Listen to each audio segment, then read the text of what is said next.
Hello, everyone. Welcome back to Illinois Art Station Behind the Canvas. We're here with our fourth episode of this series, and we are going to talk today about how you actually design an arts program, or the ways in which we kind of think about our programming more conceptually and as a whole here at IAS. So again, we have another special guest. Joey Hatch is joining us again this time. As you may remember, she's our program coordinator, so she's really the person behind all of the education magic that happens here at IAS. And I think we are going to go ahead and get started. Awesome. Okay, just to start us off, just give our viewers a little basic definition on how Illinois Art Station actually defines arts programming. So I think that the actual answer probably varies a little bit from all of us, because we're all unique in our approach to arts and arts education. But from my general perspective, arts programming is a way to provide opportunities for people of a variety of ages to engage with art on multiple levels. So we're not doing, this is how you paint, that's it, or this is how you create a sculpture or work with clay, that's it.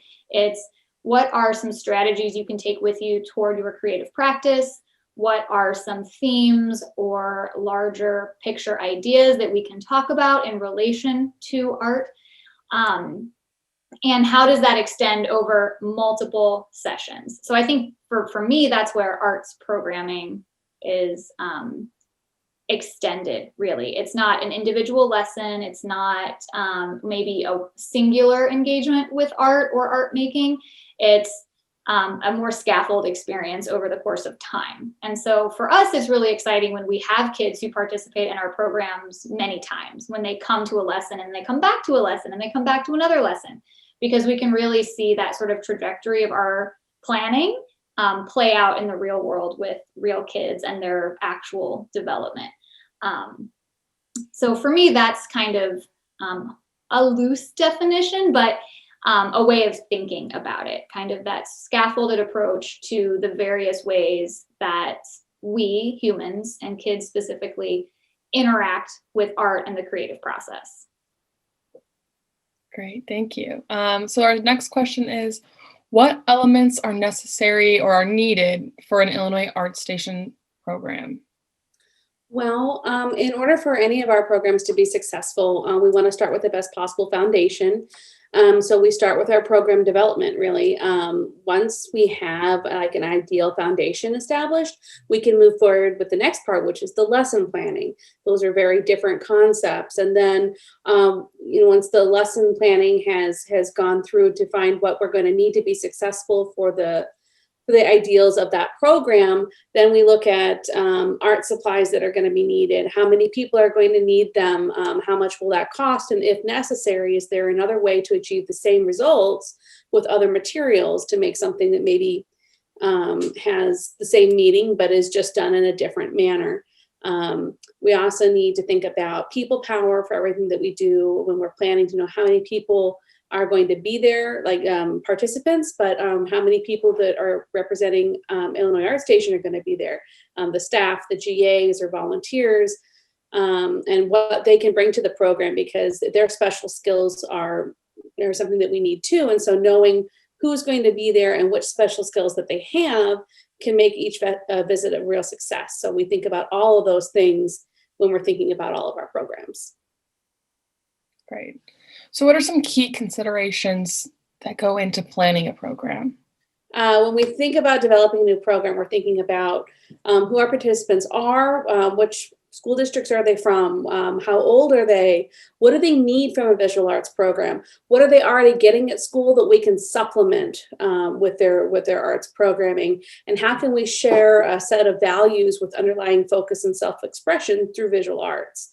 We're thinking about all these things about what the program should do and then what we need to make that happen. Joey, you touched on this a little bit in the second question, but how does program development differ from lesson planning? Well, when we're lesson planning, we're taking everything that was decided from the program planning and we're using that as a guide for a specific learning task. So once we know what the program is going to be for an age group, its special focus and how those teaching moments might be shared, then we're just filling in how the here and now and what if. So what if we use this artist to teach that idea? And what if personalized making this thing is based off of what they think and learned about this other thing and how they feel about the topics.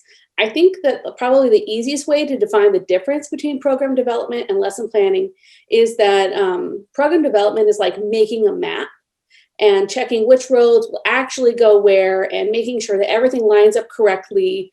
All the stops along the way are marked. And then lesson planning is finding your desired route on that map. As all teachers know, sometimes you have to make detours if something isn't working.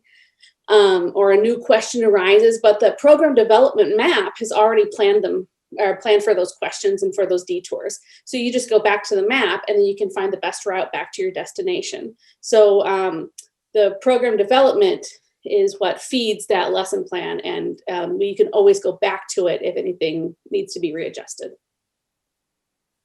And then lastly, what new programs has Illinois ArtStation recently designed? Well, recently we developed our middle school program, which is called Smarts Lab, which is a STEAM-based program.